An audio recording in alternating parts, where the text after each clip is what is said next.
they possibly bounce back from the devastating defeat they faced the other night? Well, this one could not, legs, have started worse for the Celtics. Watch the ankle of Jason Tatum. Well, I mean, at least he made it 26 seconds in. I guess it could have been worse. I mean, it could have happened on the jump ball.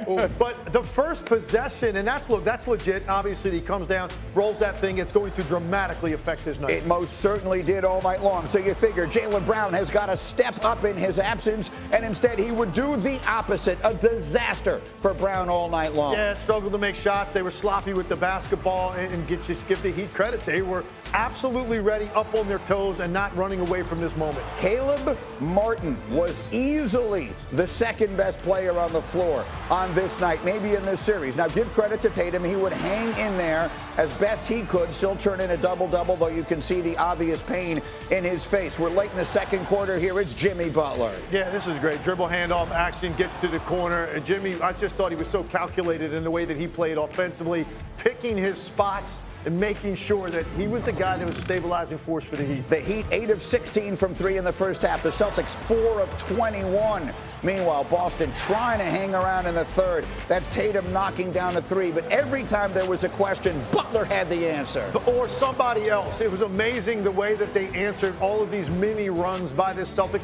This was the one opportunity late third quarter that they had to get in this game and make it interesting, and they always had an answer. That time, Caleb Martin. And it seemed like so many times it was Caleb Martin when it was there to be done. Look at him with the step-back 3. Kevin Love can't believe it. 26 and 10 for Martin. And then Jimmy Butler, who would be named the Eastern Conference Final Most Valuable Player. He would score 28. He runs away and hides. And so do the Heat. They win it 103-84. The Celtics never made a legitimate run in that second half. And Jimmy Buckets and the Heat are headed back to the NBA Finals.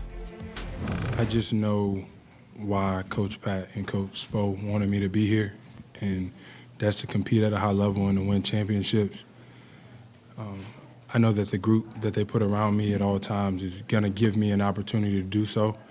So I was always very, very confident in that. It was just frustrating that I was kind of like a shell of myself. It's tough to move. It was just frustrating, especially, that shit happened on the first play. When my team needed me most, JT hurt his ankle, first play of the game. My team turned to me to make plays and et cetera, and I came up short. I failed. I expected to win today. All right, so the Celtics scored 84 points in a closeout Game 7 in their own building. It's the fewest points they scored in any game this season, regular season or playoffs. They began the game 0 for 12 on threes. They end up shooting 9 of 42 from 3 on the night. So here's the good news. Put your feet up. We've set aside a bunch of time, commercial-free, to dive into what we just saw last night. After the incredible, dramatic finish that we saw on Saturday night in Game 6, the psychological impact of that game, everything in the world is pointing in the Celtics' direction last night. How do they come out and lay the egg they did in their building with everything in the world on the line? Start in chronological order. Okay, first and foremost, Eric Spoelstra's reaction to the loss and the way he had his team prepared, right, to be able to put this in a rearview mirror that quickly and emotionally recover from that. So let's start there. They were ready because they have great leadership. Secondly, Jason Tatum early in the game. You're not making an excuse, but it clearly affected him the rest of the night. That's their best player, and he just had no aggressiveness from that point on. On a night when guys are going to be tight, you expect your best player to be there, and we'll never know what Jason Tatum's night was going to look like because of this injury. So now, the next thing, everybody collectively for the Boston Celtics looked tight as a drum in the first half, shooting the basketball. They didn't have great poise. The shot selection wasn't very good, but no one looked comfortable. And then the final component, once that happened and they fell behind double digits, who's the guy you're turning to? Your other all-star, Jaylen Brown, has to step up and have one of those monster games to make up for what you're not getting out of Tatum, for what you're not getting out of the rest of that roster. And obviously, he was not able to do it. Couldn't make shots, sloppy with the basketball. It was a disaster for Jaylen Brown. There's no other way to put it. So you add up all of those things and you get Boston's arguably worst performance of the season in the biggest moment of their season. And that's what you watched last night. I mean, karma got the Celtics. Let's be honest. All right, first and foremost, just let's go back to Game 6 and how lucky, yes, lucky, they were to win that game. Serendipity is why they won that game. Ball went right to Derek White, put back. The series should have been over in 6. That didn't happen. So this is the play that you thought would go down in history, but instead it was the Celtics that went down with history because they weren't able to make it off this play. Now, after this game, what does Jaylen Brown say? It means nothing if we lay an egg on our home floor in Game 7. Guess what happened? They laid an egg in Game 7 at home. It's as if he kind of knew. This is what we're about. On their shirts, they wear a slogan. It says unfinished business. It's about being in the finals last year and not getting number 18. Well, that's really what they've been all year. They never finish their business. We talked about it throughout the entire playoffs. The Hawks series, they mess around. That has to go 6 games. No reason, but they did.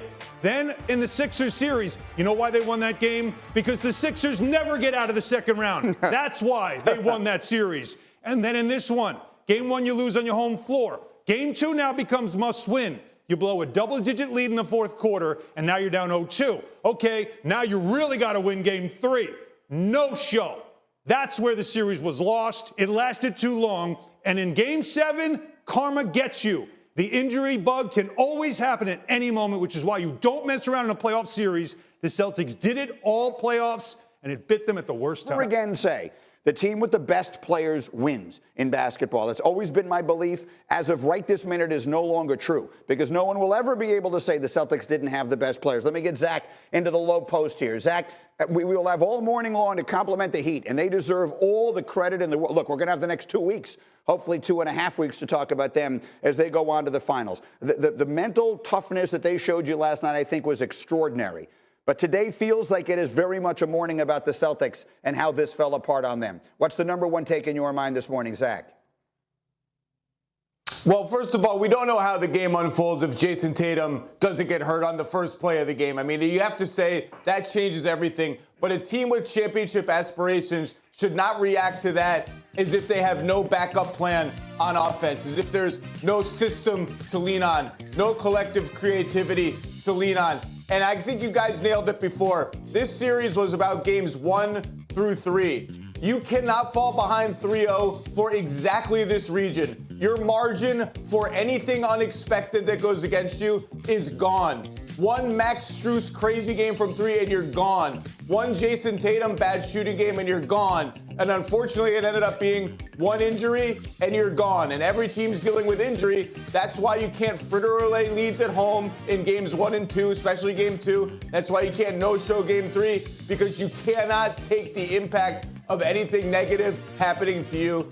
And now the Celtics face big questions this offseason because, look, we're talking about unfinished business and how inconsistent they are. And the way we talk about inconsistency sometimes is like it's this bad habit you have that holds you back from the team that you should be. If only they could knock these inconsistent stretches, they could be the team we all think they should be, the team they really are. At some point, inconsistency becomes who you actually are as a team. And this team has gotten really far, 2 wins away from the title last year. All of that, it's really great accomplishments, but they just have never been able to kick this habit of entire games, quarters, 4 or 5 minute periods. The Heat won this game last night early in the second quarter when Jimmy Butler was on the bench and the Celtics defense just kind of fell apart. Miami's role players made open threes because that's what they do, and they stretched the lead without Jimmy Butler from 8 to 15. That's where they lost the game. I agree with you completely. I agree with everything you're saying, and yet in the fourth quarter, every team makes a run. I think it was John Anderson said it on SportsCenter last night. Well, every team makes a run in the fourth quarter, especially at home, and the Celtics never did. And I'm trying to decide whether we assign the blame this morning. Tatum you almost can't say anything about it. What can you say? He hurt himself. It was a terrible-looking injury. If it wasn't Game 7 of a playoff series, there's no way he's playing the rest of that game. So you almost need to put him to the side. But at the end of the day, I can't decide whether this is more about Jaylen Brown failing to rise up and put this on his back. He was 1 of 9 from 3 with his season on the line last night with 8 turnovers, or about the coach who just got completely outcoached from the second the first ball was thrown up in Game 1 of this series. When you have the better team and you get beat, At some point, look, I mean, the Bucks fired Mike Budenholzer after Miami beat them a couple of weeks ago. And I know Mazzulla is young and he just got there and everything else. But I'm trying to decide where we're assigning the blame this morning. Well, look, Eric Spoelstra, I feel he's the best coach in the league. I have felt for a long time, I always would say like top 3. Right now, I'm throwing that out. I'm going to declare it. He's the best coach in the NBA in my mind. And the things that he does defensively for his teams to mix up coverages, the way that he teaches the zone, and they play more of it than any team in the league. And it's a hard thing to do at the NBA level because offensive players are so good. There's a reason teams don't play more zone. It's because it's so bad at the NBA level.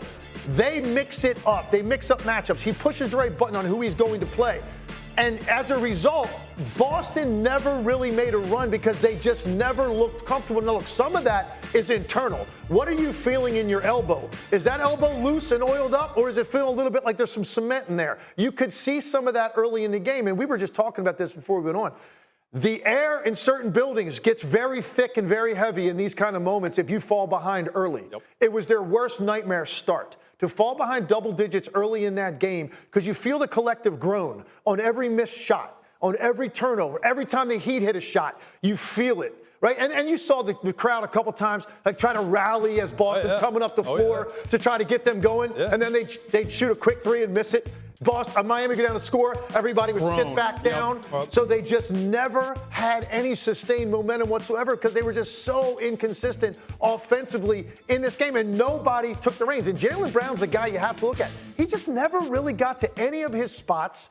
Everything he did looked sloppy. Anything he did with the basketball ended up going the other way because of a turnover. Alan, he's the guy we got to put the spotlight on because he's supposed to be an all-star capable of having a 35-point game. If that's what it required, he wasn't close to that. Yeah, he looked confused a lot of times by what they were doing defensively, and every time he made a move, he felt like that's not where I want to go, and you always want to send him left, and that's not comfortable for him. So it was once again masterful coaching performance, of course. But when we look at the Celtics just as a whole, and what Zach said is so on point about this team, and it makes you think of that phrase, if you're either coaching it or allowing it to happen. And that's something that now is not just about Joe Mazzulla, but I think about that whole organization. We'll point to Joe Mazzulla, the hire of a guy who is inexperienced, take over for a coach that got them to a finals.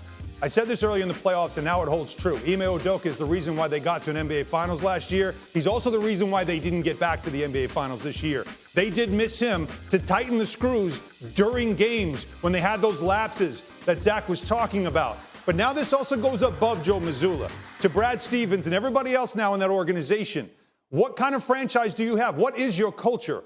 Because how many reports did we see during games that when Mazzulla was meeting with his coaches, players jump into the coach's chair and they start talking to the players? After game 3, they go to Topgolf down in Miami. They have a meeting about how we're going to save our season. This is what we're going to do. We're going to rally around each other. And that sounded nice for a game and a half, but you still almost blew the game in game 6. Who's in charge right now in Boston? What is their culture? What's their identity? Jump in a few minutes here and we'll talk about the decisions that are in front of them. But this is the kind of series, Zach, that sometimes has long-lasting ramifications, right? That you sit back and when you're the decision maker, you start thinking about the big picture decisions they have to make, and they have a bunch of them. What are you thinking about right now with regard to those in Boston? Well, in game 3 specifically was the kind of game that makes you ask those questions, and the Celtics recovered and kind of put that game in the rear view. But that was a disturbing game, a game where they just let go of the rope and in a moment they could not afford to do it. 2 things. Number 1, I just want to stop and talk about the Heat for 1 second. I'm sorry, I know we're not supposed to do that. But every team we're talking about is like Milwaukee, the lights got bright for them, their offense shut down. Philadelphia, they lost game 6. They were wobbly in game 7. Leg said the Celtics looked as tight as a drum last night at home. You know who never wobbles? Who's never tight as a drum? Who never looks overwhelmed by the moment at all? Who just keeps playing? The Miami Heat. If they were going to lose yesterday, you knew it was not going to be because they didn't show up or they looked overwhelmed or they looked nervous. It was going to be because Boston just outplayed them. The Heat just show up and play when all these other teams wobble and fracture and get nervous, and credit to them. As for Boston, the inconsistency to me is about playmaking at the top of the roster and passing at the top of the roster. And Jaylen Brown's 8 turnovers is the perfect representation of that. It's just too up and down. And when you ask the question of Tatum plus Brown, it's a salary cap question and it's a playmaking question. And I think this series put that in stark relief. I think you make an excellent point there. And while I say we will have time, and there it is, these are the decisions that will have to get made here. The Celtics can sign Jaylen Brown during this offseason to a $295 million contract extension. Let's be clear on what we're talking about, because sometimes we hear these big numbers. That's over the course of 5 years. I just want you to stop and do the math for a minute here. Okay? That's almost $60 million a season. That's what we're talking about for a player who last night had 8 turnovers and made 8 shots in a Game 7 when his running mate went down. But to the point that Zach just made, the way that Miami lost Game 6 on Saturday night, I've been covering sports for 30 years. That's supposed to destroy you.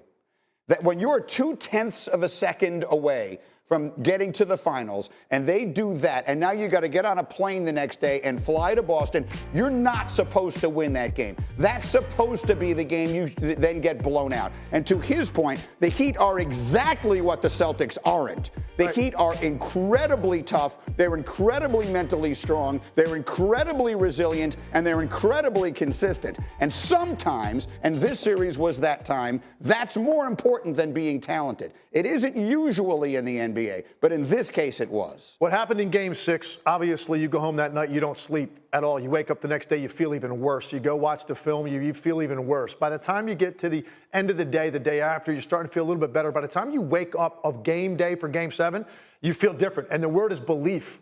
They just looked at each other collectively, and they believe and trust in each other that they're going to show up in that next game. And a lot of it, like I keep pointing to Eric Spoelstra, it's also Jimmy Butler and leadership in that locker room. Oh, 100%. Look, give all the credit in the world. Both things can be true.